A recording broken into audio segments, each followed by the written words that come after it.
اکثر یہی سمجھا جاتا ہے کہ جب بچہ پیدا ہوتا ہے تو مائیں جو ہے ان کی پیدائش پہ بہت خوش ہوگی، مگر پھر اکثر یوں ہو جاتا ہے کہ خواتین جو ہے وہ شدید ڈپریشن میں آ جاتی ہیں، اور اس طرح کے ڈپریشن جو بچے کی پیدائش کے بعد ہوتا ہے اسے پوسٹ پارٹم ڈپریشن کہا جاتا ہے۔ اور یہ ہوتا کیوں ہے؟ عموماً یہ خیال کیا جاتا ہے کہ ہارمونز میں تبدیلی آتی ہے جو ذہن پہ اثر انداز ہوتی ہے، اور خواتین جو ہوتی ہیں وہ ڈپریشن میں آ جاتی ہیں۔ اب ہوتا کیوں ہے کہ جب وہ ڈپریشن میں آتی ہیں تو وہ چونکہ ان کی اب کسی چیز میں دلچسپی جو ہے وہ نہیں رہتی ہے، وہ اپنے آپ کو بھی الزام دیتی ہیں، اپنے آپ کو مارتی ہیں، اور کئی دفعہ تو وہ بچے کی زندگی ختم کر دیتی ہیں۔ کبھی وہ دوائیاں لینی شروع کر دیتی ہیں، کبھی الیکٹرک شاکس جو ہے وہ لیتی ہیں۔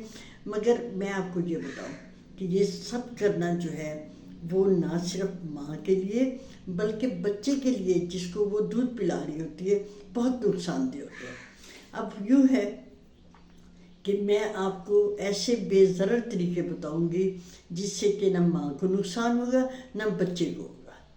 اس میں سب سے پہلے یہ ہے کہ ماؤں کو چاہیے کہ وہ اپنے آپ کو مصروف رکھیں، وہ اتنا کام کریں جتنا وہ کر سکتی ہیں، اور وہ کام کریں جس کو وہ انجوائے کرتی ہیں۔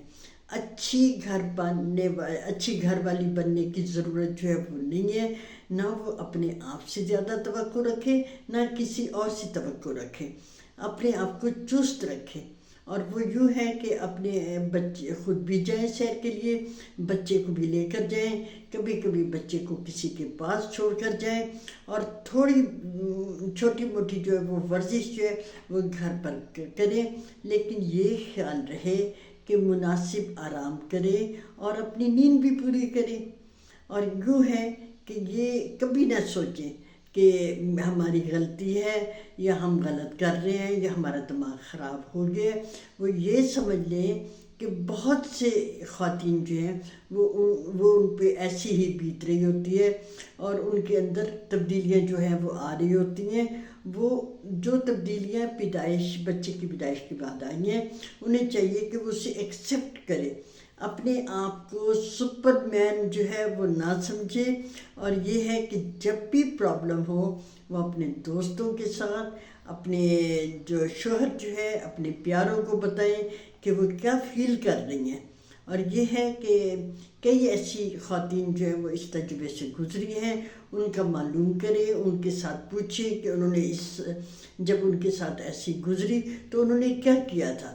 اب یہ ہے کہ اب جب یہ حالت ہو جاتی ہے تو نہ صرف انہوں نے اپنا بھی خیال کرنا ہے، بچوں کا بھی کرنا ہے، اپنے آپ کو خوش بھی رکھنا ہے۔ آپ ان دوستوں کے ساتھ رہیں جن کے ساتھ آپ خوش رہتے ہیں۔ اگر آپ پارٹنر کے ساتھ جانا چاہتے ہیں تو ان کے ساتھ پکچر دیکھنے جائیں، اور پھر 15 منٹ جو ہے وہ میڈیٹیشن کریں، ڈائری لکھیں، ڈائری میں اپنے جذبات جو ہے وہ لکھیں۔ اور یہ ہے کہ جب آپ کیوں لکھیں؟ اس لیے کہ اس سے آپ کا کیتھارسس ہوگا، اور جب آپ ٹھیک ہو جائیں گی تو اس کے بعد اس کو پڑھیں تو آپ کو پتہ چلے گا کہ آپ پہلے سے جو ہے وہ بہت بہتر ہیں۔ اور چھوٹی چھوٹی خوشیوں کو سیلیبریٹ کرنا سیکھیں، اپنے پیاروں کے ساتھ رہا کریں، اور جی چاہتا ہے تو آپ پینٹنگ کریں، میوزک جو ہے وہ سنیں۔ مختصر یہ کہ مصروف بھی ہوں مگر تھکے نہیں۔ اور پھر پروفیسر مسرت جبین کی میڈیٹیشن والی، ریلیکسیشن والی اور بریدنگ والی ایکسرسائز جو ہے وہ ضرور دیکھیں اور عمل کریں اور خوش رہیں۔